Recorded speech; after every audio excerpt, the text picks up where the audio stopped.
Vous aimez le thème sombre sur votre iPad, votre iPhone et sur votre macOS, mais malheureusement, beaucoup de sites web n'ont pas cette fonctionnalité-là. J'ai une extension pour vous qui fonctionne sur Mac, iPad et iPhone. On regarde ça tout de suite. Alors, l'extension que je vais vous montrer aujourd'hui, ça s'appelle Noir. Elle est disponible sur Mac, sur iPhone et iPad. Évidemment, c'est 2 achats, malheureusement. Alors, c'est 2,99 US ou 3,99 canadiens ou 3 euros. Je ne suis pas habitué les euros. Mais c'est excessivement peu cher par rapport à la qualité de cette application-là, en fait, de cette extension-là. Vous pouvez l'installer sur tous vos appareils, mais évidemment, moyennant un petit montant, mais franchement, elle en vaut la peine. Alors, vous voyez ici, c'est l'application, en fait, c'est le site web getnoir.app. Vous pouvez aller télécharger directement là ou aller dans les notes de l'émission, les notes de la vidéo, il n'y a aucun souci. Alors, je vais vous montrer ce que ça fait sur Safari, sur macOS, mais ça fait exactement la même chose sur Safari, sur iOS.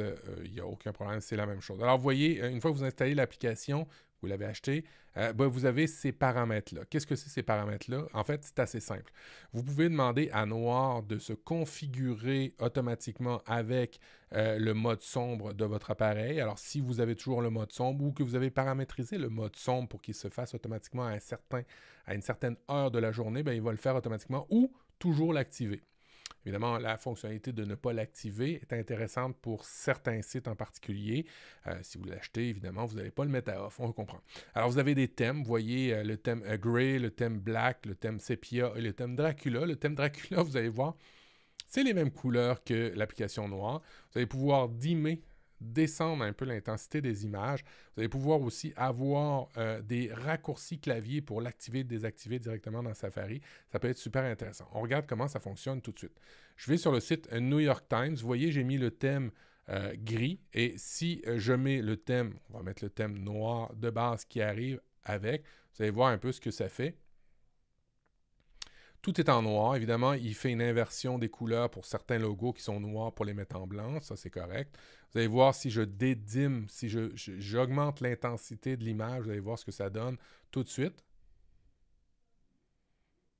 Et vous voyez, là, c'est la vraie intensité des images. C'est un petit peu intéressant, en fait, c'est pas un petit peu intéressant, c'est vraiment intéressant de pouvoir dimmer les images, de baisser l'intensité des images. Comme vous voyez ici, l'image est blanche. Alors, quand vous êtes dans une noirceur totale, vous avez un iPad et ainsi de suite, vous ne brûlez pas la rétine si vous avez décidé de mettre l'activation des Dim Image. Ici, vous voyez, ici comme ça.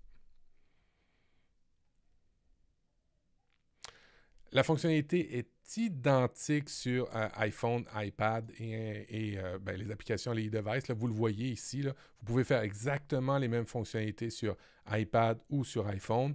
Évidemment, c'est 2 achats. C'est peut-être le seul désavantage de cette extension-là, c'est que pour avoir les deux, vous allez vous devoir débourser à peu près 8 euros pour les mobiles, pour les appareils mobiles et l'autre pour l'appareil desktop. Alors voilà, si vous avez aimé l'application, n'hésitez pas à l'installer. Elle fait vraiment ce qu'il faut, ce qui fait qu'on veut l'avoir, cette application-là. Et soit dit en passant, elle ne collecte pas de données de télémétrie ou d'informations sur vous. Alors c'est vraiment super important de regarder ça et de toujours considérer cet élément. Si vous avez aimé la vidéo, n'hésitez pas à mettre un pouce en l'air. Si vous aimez la chaîne, abonnez-vous, faites sonner la cloche et on se revoit dans une prochaine émission. Allez, ciao, ciao!